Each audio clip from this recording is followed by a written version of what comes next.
Welcome back to All This Math. This is Professor Parker, and now we're about to solve an equation. Now, in this particular equation, we have a set of parentheses, and we have the variable on two different sides of the equal sign. All right, so we got an x right here, and we got an x over here. X right here and an x over here. First thing I'm gonna do in a problem like this is I'm gonna get rid of the parentheses. So I highly recommend when you see a problem like this, whenever you see a problem that's got parentheses in it, get rid of the parentheses. Now, next question is, how do you do that, right? How do you get rid of parentheses? Use the distributive property. Now, what does the distributive property says? It says that you can distribute the term outside the parentheses to everything inside the parentheses, meaning you multiply. You give the -5 to the x, you give the -5 to the -1. You do that through multiplication. So we got -5x plus 5 is equal to -3x minus 9. -5x plus 5 is equal to -3x minus 9. This side over here didn't change. -5 times x gives me this. -5 times -1 gives me that. Now I got x's in too many places. X's in too many places. It's a lot of ways I could do something about that, meaning to put x in one place, in one term. But what I'm gonna do is I'm gonna just add 3x on both sides. I'm gonna get rid of this -3x by doing plus 3x on the right and plus 3x on the left. Right? So then I got -5 plus 3. -5 plus 3 is gonna give me 2x. So then I got 2x plus 5 is equal to -9. Now I'm trying to get x by itself. So I got to get rid of this 5 and this 2. This 5 and this 2. Now, you can get rid of the 2 first if you want to. You can get rid of the 5 first if you want to. I'm an advocate of getting rid of the constant first, or the 5. The 5 is the constant, meaning it's by itself. It don't got no variable connected to it, right? It's not a coefficient, all right? Because usually if you get rid of the coefficient, it's going to make a messy problem. And I don't want the problem to be messy. I want the problem to stay nice and neat. So I get rid of the constant first, all right? So I do -5 on the left, -5 on the right. Boom, boom, 2x equals -14. -9 minus 5 is -14. Make sure you know how to do addition and subtraction with positive and negative numbers. -9 minus 5 means you move 5 spaces to the left on the number line. 5 spaces to the left. Every time you subtract, you move left on the number line, that many spaces. Every time you do addition, you move to the right on the number line, that many spaces, all right? So I got 2x equals -14. How do I get rid of 2? I do the opposite operation. What's the opposite of multiplication? Division. Division. X equals -7. X is equal to -7. How do I know if that's right? I put 7 in up here, and I put 7 right here. Put 7 here, put 7 right there. So what's 7 minus 1? Actually, no. -7. What's -7 minus 1? Be careful. Be careful. I just almost made a mistake just now. All right? Catch yourself. So -7 minus 1 is -8. -3 times -7 is +21. What's 21 take away 9? 21 take away 9 is going to be 12. So the whole right side is equal to 12. Now, -8 times -5. Whoa. What's going on? Something's not adding up.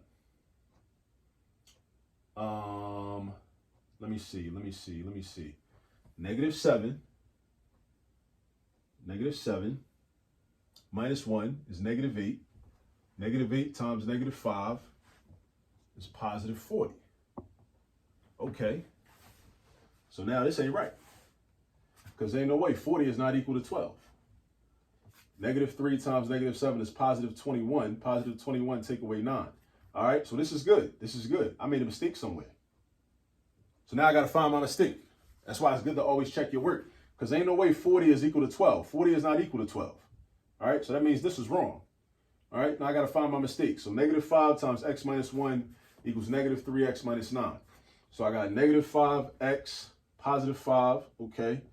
-3x minus 9, add 3x, add 3x. Oh, here we go, right here. This is the culprit right here. That's not supposed to be a +2x. That's not supposed to be a +2x. So let's do this. Let's slide over here. This is supposed to be a -2x. So we were supposed to have, let's do this in a different color. And again, so this wasn't planned. This wasn't planned at all, right? This is the value of checking your work. Always check your work. See, I made a mistake. It happens to the best of us. This is supposed to be a -2x. So -2x plus 5 equals -9. All right? Get rid of the 5, get rid of the -2. Get rid of the 5, get rid of the -2. -5 minus 5. Boom. -2x equals -14. See, we had a +2x. It should have been a -2x. divide by -2, divide by -2. That gives us x equals positive 7. Right? So this is wrong. This is right. All right, but let's make sure. Let's make sure. So now, remember, with this answer, this did not give us a true statement. Right? This answer, this solution, did not give us a true statement. It tried to tell us that 40 is equal to 12. That don't add up. How 40 equals 12? 40 don't equal 12. Having $40 ain't the same thing as having $12. That ain't the same thing.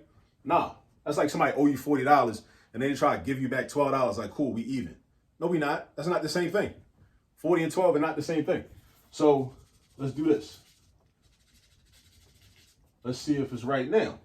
So now we got positive 7. 7 take away 1 is going to be 6. -3 times 7 is -21. All right. -21 minus 9 is -30. And then -5 times 6 is -30. So that's a true statement because it gives us a true statement. Well, that's a correct answer. This is wrong. This is a correct answer because it gives us a true statement. -30 is in fact the same as -30. -30 is in fact equal to -30. All right. So again, the value of checking your work. And once I checked my work, I found where my mistake is. My mistake was right here, right there. That's where my mistake was. Right there. I did -5x plus 3x and I wrote positive 2x. Ain't no way that's positive 2x. But it's a common mistake. It happens to a lot of people. There's no excuse for it, but that's why you got to check your work. If I didn't check my work, I wouldn't have known that the answer was wrong. So make sure you always check your work. All right? So practice problems like this. I'll see you on the next video.